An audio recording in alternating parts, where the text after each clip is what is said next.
사육신의 충절과 그 가족들의 비극.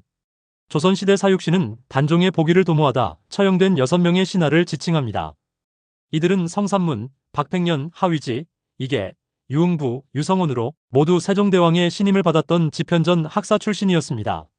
사육신 6명은 생육신 중 한 사람인 남효운의 육신전에서 비롯된 것으로 당시 단종 복위를 꾀하다가 처형당한 이들을 모두 포함하면 70여 명이며 일가까지 포함하면 수백 명 중에서 주요 인물 6인을 가리키는 것입니다. 이들의 죽음은 조선 역사에서 충절과 의리의 상징으로 남아 있습니다. 그러나 그들이 겪은 고초와 가족들에게 미친 비극은 후대에까지 깊은 여운을 남기고 있습니다. 세조의 왕위 찬탈과 단종 복위 운동. 1453년 세조 수양대군이 계유정난을 일으켜 문종 사후 어린 단종의 실권을 장악한 뒤 1455년 단종을 폐위시키고 왕위에 오릅니다. 이에 사육신은 단종 복위를 위해 거사를 준비했습니다. 이들은 명나라 사신의 환송연에서 벼른검 의식을 활용하여 세조를 제거하려는 계획을 세웠으나 내부 밀고로 인해 거사는 실패하고 말았습니다. 사육신의 계획이 발각된 후 그들은 혹독한 고문과 신문을 받으며 하나둘씩 체포되었고 끝내 처형에 이르게 됩니다. 주요 인물들의 행적과 기록. 1. 성삼문. 세조실록의 고문 끝에 단종 복위 계획을 자백하였으며 세조에게 단종의 지시를 받은 것처럼 말해 단종의 처지를 더욱 어렵게 만들었습니다.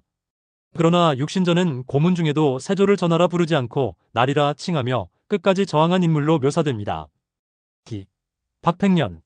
세조실록 고문 중 가장 많은 연루자를 지목하고 거사 계획을 자백한 인물로 기록됩니다. 육신전 세조가 준 녹봉을 한 푼도 사용하지 않았다고 주장하며 자신의 결백과 충절을 강조합니다. 3. 이계. 세조실록 고문 이후 거사 계획을 자백하였으나 박팽년의 고백이 먼저 있었습니다. 육신전 고문 중 세조에게 조선 법전에 없는 고문 방식을 쓰는 것은 부당하다며 끝까지 법과 명분을 지키는 태도를 보였습니다. 4. 하위지.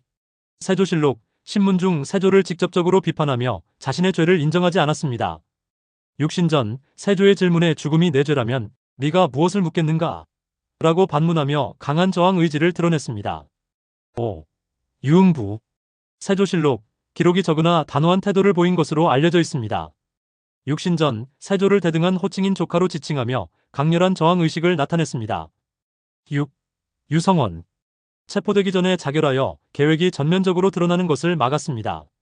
처형과 연좌제의 비극. 사육신은 모두 낙형, 불에 달군 쇠붙이로 피부를 찢어 고문을 가하는 신문과 거열형, 머리와 양쪽 팔, 양쪽 다리에 묶인 밧줄을 5마리의 소나, 말이 서로 다른 방향으로 당겨 찢어 죽이는 것 등의 처참한 형벌을 당하며 생을 마감했습니다. 그들의 시신은 생육신 중 한 사람인 김시습에 의해 수습되어 현재의 사육신묘에 안치되었습니다. 그리고 이들의 죽음은 가문 전체의 비극으로 이어졌습니다. 직계 가족과 친족들은 연좌제에 의해 대부분 처형되거나 노비로 전락했습니다. 특히 여성들은 공신들의 노비나 첩으로 강제로 분배되며 비참한 삶을 살아야 했습니다. 박팽년의 아내 옥금은 공신 정인지에게 하사되었고 성삼문의 아내 차사는 박종우에게 하사되었으며 윤씨 박팽년의 형수는 공신 봉석주에 첩이 되었으며 이에 대하여 세조실록에는 의금부의 난신에 연좌된 부녀를 대신들에게 나누어 주게 하다. 의금부에 전제하기를 난신에 연좌된 부녀 내에 이소동의 아내 천비, 이공회의 아내 동희, 심상좌의 아내 미비을 개딸 계금은 계양군 이증에게 주고 이담의 아내 소사, 박기년의 아내 무작지, 이호의 딸 평동, 이유기의 누이, 효조는 익현군 이관에게 주고 등등 자세히 기록되어 있습니다. 이는 당시 사회적 강압과 비참한 여성의 처지를 보여줍니다. 사육신의 행적 기록과 평가.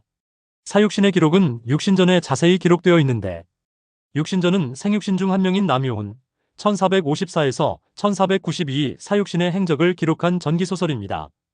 남효운은 성삼문의 죽음 당시 겨우 3살이었으므로 직접 목격한 내용은 아니었고 구비전승과 전해들은 이야기를 바탕으로 기록했습니다.